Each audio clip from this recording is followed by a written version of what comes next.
नाहन के FDA hall में भाजपा के कानून विभाग ने एक विचार गोष्ठी का आयोजन किया। इस कार्यक्रम में डॉक्टर कुलदीप चंद अग्निहोत्री मुख्य वक्ता के तौर पर मौजूद थे।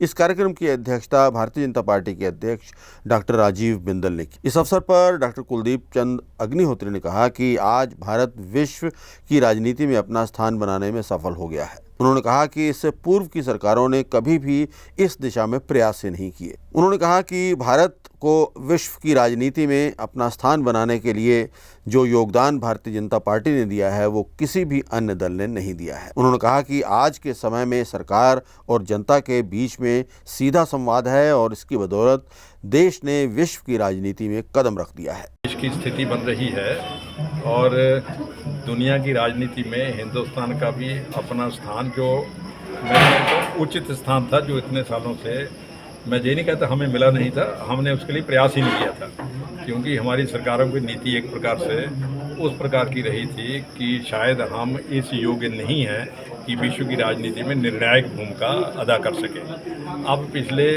1-2 दशकों से सरकार की नीति बदली है और जैसे मैंने पहले भी कहा कि हनुमान को राम ने उसकी शक्ति का एहसास करवा दिया है।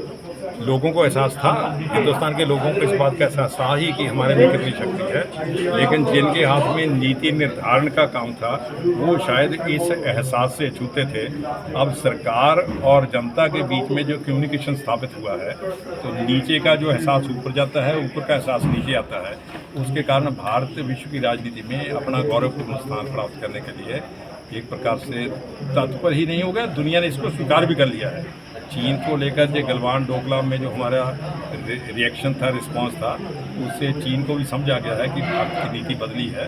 और ख़ास करके विश्व राजनीति में अमेरिका और रूस का जो 2 ग्रुप बने हुए थे, वो ग्रुप टूटने के बाद चीन वो स्थान लेने की कोशिश कर रहा था, लेकिन अब भारत भी उसमें दावेदार बन गया है और विश्व के अनेक देशों ने इसको स्वीकार भी किया है। अमेरिका ने, रशिया ने इस बात को स्वीकार किया। बस एक बात मैं भाई कहना चाहूँगा कि हिंदुस्तान जो ताकत प्राप्त करना चाहता है वो विश्व जन कल्याण के लिए करना चाहता है। अनेक दूसरे देश जो ताकत ग्रहण करते हैं वो दूसरे कमज़ोर देशों का शोषण करने के लिए करते हैं। अभी हमारा जो ऑटोमन एम्पायर था, इंग्लैंड का एम्पायर था, अमेरिका का एम्पायर था, रूस का एम्पायर था, उसका अनुभव यही बताता है कि वो लोगों का शोषण करते थे।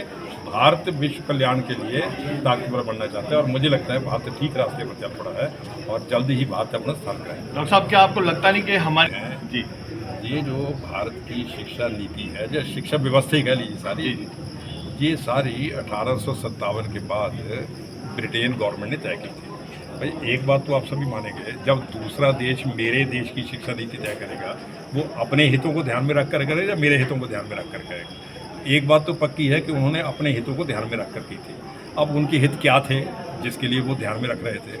उनको केवल इतना ही लगता था कि हमें तो कभी न कभी जहाँ से जाना ही होगा, लेकिन जहाँ के लोगों का ब्रेन वॉश कर दिया जाए, जो हम बोलते हैं वही ये बोलना शुरू करते हैं। उसके कारण जो शिक्षा व्यवस्था थी उसी पर्पज़ को लेकर आगे बढ़ रही थी और उसमें भाषा की समस्या भी थी। भाई अब हम सब गांव के रहने वाले लोग हैं, हम दूसरी भाषा कितनी सीख सकते हैं? सीखेंगे तो कुछ लोग सीख लेंगे, 80% गाँव के लोग पिछड़ जाएंगे। अब सरकार ने इसमें एक और बात मैं समझता हूँ, ये देश का दुर्भाग्य था कि इसी शिक्षा नीति के कारण मैक्स मूलर हमें वेद पढ़ा रहा था, मैकालफ हमें गुरबाणी समझा रहा था। तो यदि भाई मैक्स मूलर से हमने वेद पढ़ने हैं, मैकालफ से गुरबाणी समझनी है, तो जो रिजल्ट होंगे वो आ ही रहे हैं। अब भारत सरकार ने राष्ट्रीय शिक्षा नीति लागू की है, उसमें एक नई दिशाएं निश्चित की है। अब धीरे धीरे उसका प्रभाव देखने में मिलेगा और उसका अपने रिजल्ट आना शुरू होगा।